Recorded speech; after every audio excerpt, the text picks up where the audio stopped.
محمد ان بے عقلوں کو دیکھو، کیف ضربوا لک الامثال، تمہاری حقیقت کو نہیں جانتے، تمہارے مرتبے کو نہیں جانتے، ضربوا لک الامثال، تمہارے بارے میں ایسے ایسے بکواس کرتے، تم ایسے ہو تم ایسے ہو، نتیجہ جانتے ہو کیا ہوگا؟ ولا یستطیعون سبیلا، محمد کا مذاق اڑاؤ گے، کبھی خدا کو نہیں پاؤ۔ دو باتیں، ایک ہے محمد صلی اللہ علیہ وسلم کی بات کو نہ ماننا، نہ یہ الگ چیز ہے، نہ مانا مسلمان نہیں ہوا کافر بن گیا، ایک ہے کافر ہو کر محمد کا مذاق اڑانا۔ بزرگوں نافرمان تھے، نہیں مانتے تھے، مذاق نہیں اڑایا، اللہ نے پھر ہدایت دی۔ کتنے مکے والے جنہوں نے پہلے نہیں مانا تھا پھر کلمہ پڑھ کے مسلمان ہو گئے، لیکن جنہوں نے مذاق اڑایا، رسول اللہ کا مذاق اڑایا، رسول اللہ کے شان میں گستاخی کی، آپ کو گالی دیا، اللہ نے اسے ہدایت سے محروم کر دیا۔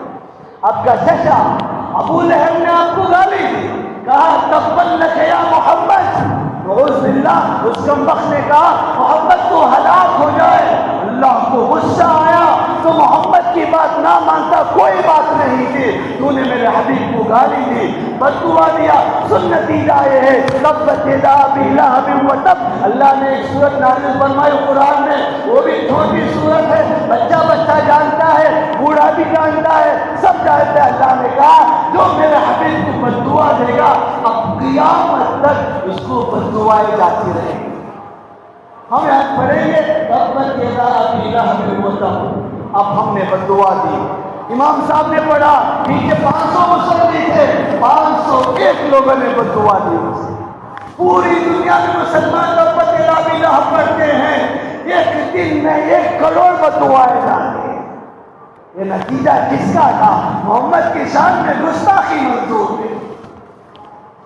اللہ کے حبیب صلی اللہ علیہ وسلم نے جب آپ کو اطمینان ہوا تو آپ نے ملکوں کو خط لکھا، فلاں بادشاہ کو، فلاں بادشاہ، اسلام کی دعوت دی، تو آپ نے صحابہ کو جمع فرمایا اور حضرت شجاع رضی اللہ تعالیٰ عنہ کو آپ نے فارس کا بادشاہ تھا، فارس روم، مجھے دیکھو فارس روم جو اس زمانے کی جو سپر اور طاقتیں تھیں، اللہ کے حبیب نے شجاع سے کہا شجاع اس خط کو لے جاؤ اور جو فارس کا بادشاہ ہے، جو دنیا کا سپر پاور مانا جاتا ہے، جس کے پاس لاکھوں کی فوج ہے، دنیا کا بہترین ہتھیار ہے، اس کو جا کے میرا اسلام کا دعوت کا پیغام پہنچا۔ آپ نے لکھ کر دیا، تاریخ میں آتا ہے، آپ اس کے پاس پہنچے، لمبا قصہ ہے، میں اصل بات بتاتا ہوں، آپ اس کے پاس پہنچے، اس کو تو عربی نہیں آتی تھی، وہ تو فارس کا تھا،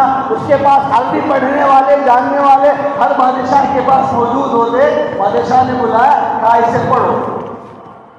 اب اللہ کے حبیب صلی اللہ علیہ وسلم کسی کو بھی خط لکھاتے بہت سادہ ہوتا ہے، اس میں ہوتا تھا من محمد بن عبداللہ من محمد رسول اللہ الی فلاں، محمد رسول اللہ کی طرف سے فلاں کے لیے، بولتے تھے میری طرف سے آپ کے لیے کرو، تو اس میں نام پہلے محمد ہوتا تھا، پھر اس کا نام ہوتا جسے آپ خط لکھ رہے ہیں، تو اس بادشاہ نے پڑھنے والے کو بلا کہا پڑھو، اس نے پڑھا من محمد رسول اللہ الی قیصر کسریٰ الی ملک کسریٰ، محمد رسول اللہ کی طرف سے کسریٰ بادشاہ کے لیے، روایت میں آتا ہے فَأَغْضَبَهُ،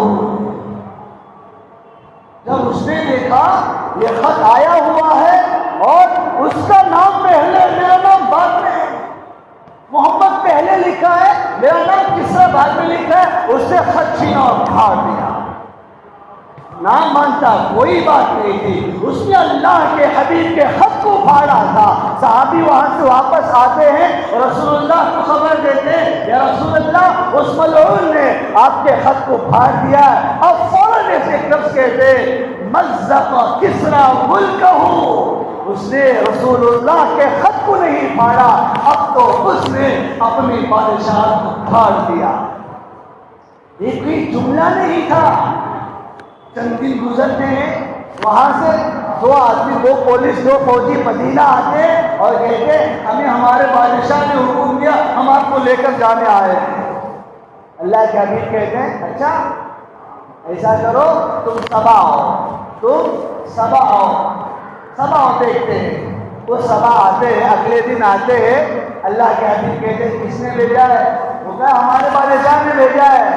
آپ نے کہا تمہارے بادشاہ سلط اللہ ابنہ شہروان، اللہ کے حبیب کہتے ہیں میں نے کہا تھا نا کہ اس نے میرا خط پھاڑ کر اپنی حکومت کو پھاڑ دیا ہے۔ اب ہوا یہ کہ اللہ نے اسی کے بیٹے شیروان کو اس کے باپ پر مسلط کیا تو اس نے باپ کو قتل کر دیا ہے۔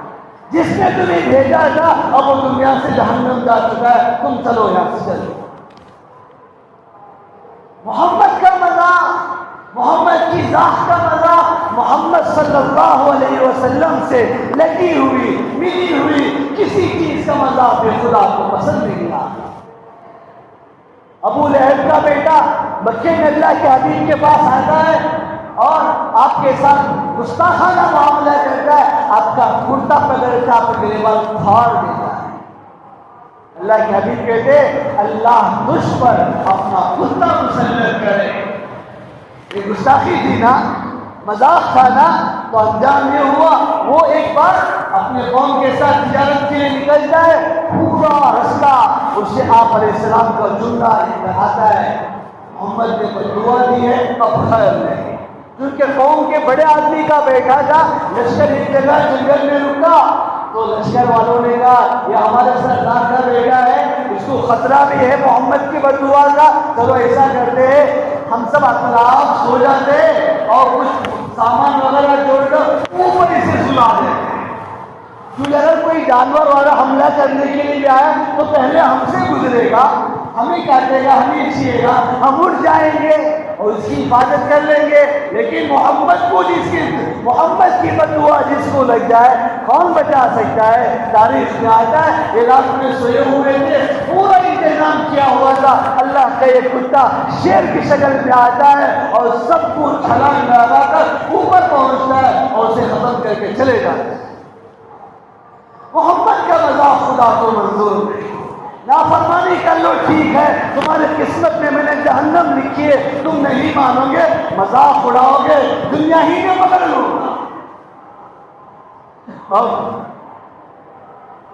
یہ دنیا میں کوئی شیطان انسان بن کے پیدا ہو جاتا ہے، ہوتا ہے شیطان لیکن انسان بن کے پیدا ہوتا ہے، انسانوں کے گھر میں پلتا بڑھتا ہے، لیکن عمر کے ساتھ اس کا شیطان اس میں بڑھتا رہتا ہے۔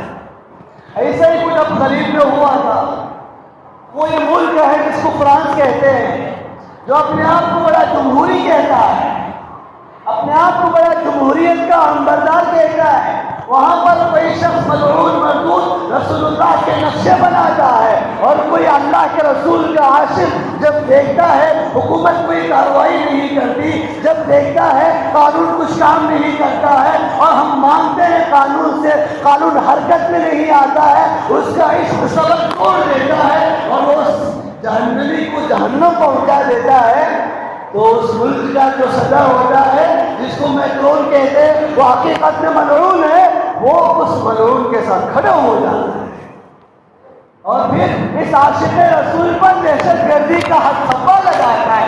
حق بات یہ ہے اگر تم جمہوریت کو ماننے والے ہو، اگر تم جمہوریت کو پسند کرنے والے ہو، جمہوریت کا سب سے پہلا مطلب یہ ہے کہ اپنے ملک میں رہنے والے کسی بھی مذہب کا مذاق نہیں اڑا سکتے، کسی بھی مذہب کے مقدس ہستیوں کو، کسی بھی مذہب کی کتاب کو تم مذاق نہیں بنا سکتے، کیونکہ وہ اس کے دل کا مذہب ہے، اس کے مذہب کا حصہ ہے۔ تو اس نے ایسا کیا تو اللہ کے عاشق کے رسول نے اس کا انجام دکھا دیا، تو حکومت اس کے ساتھ کھڑے ہو گئی۔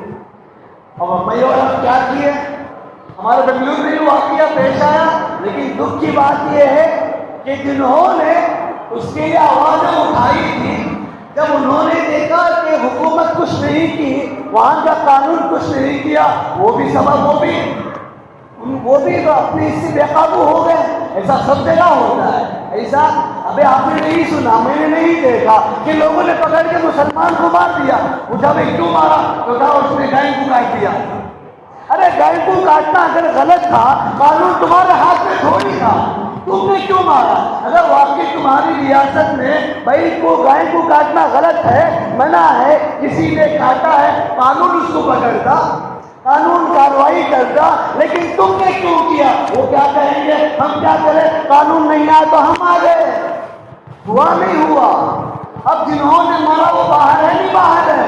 حکومت کیا کہتی ہے؟ ہم کیا کریں؟ مذہب کا مسئلہ تھا، لوگ بے قابو ہو گئے، لوگوں نے کر دیا. یہ بات یہاں کیوں سمجھ نہیں آتی؟ جب اس نبی ملعون نے رسول اللہ کی گستاخی کی، تم نے کچھ نہیں کیا تو ہوگا ہی بات. لوگ مشتری تو ہو گئے. افسوس کی بات یہ اس کو ضمانت مل گئی، اور جنہوں نے حق مانگا تھا وہ ابھی تک جیلوں میں.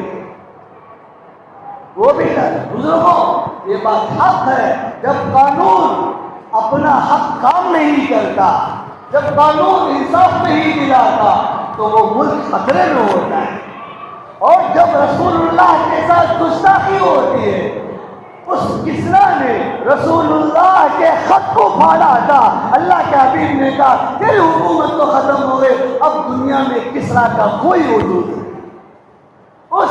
اس طاقت اور ملک کا کوئی وجود نہیں. یہ فرانس کی کیا حقیقت ہے، اس کی طاقت کی کیا حقیقت ہے؟ رسول اللہ کا مذاق اڑانے کا حکومت نے ساتھ دیا، حکومت کے سب سے بڑے شخص نے ساتھ دیا. اس کو انجام یاد رکھنا چاہیے. اب اس کی حکومت کی خیر نہیں، یہ ہماری بات نہیں ہے، یہ خیر نہیں، اللہ کا فیصلہ ہے.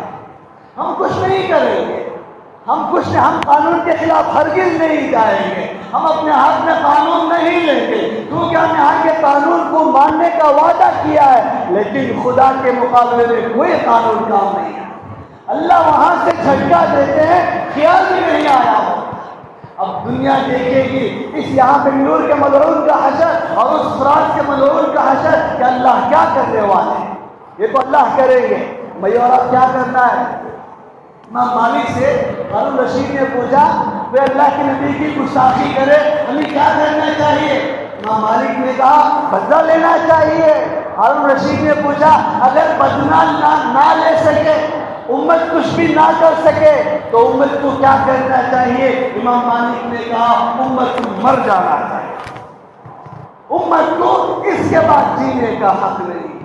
اس کے ہوتے ہوئے رسول اللہ کی گستاخی ہو اور وہ کچھ نہ کر سکے، ایسی امت کو جینے کا بھی حق نہیں. لہٰذا بزرگوں ہم قدم اٹھائیں، غلط قدم نہیں کہہ رہا ہوں، قانون کے خلاف میں قدم اٹھائیں.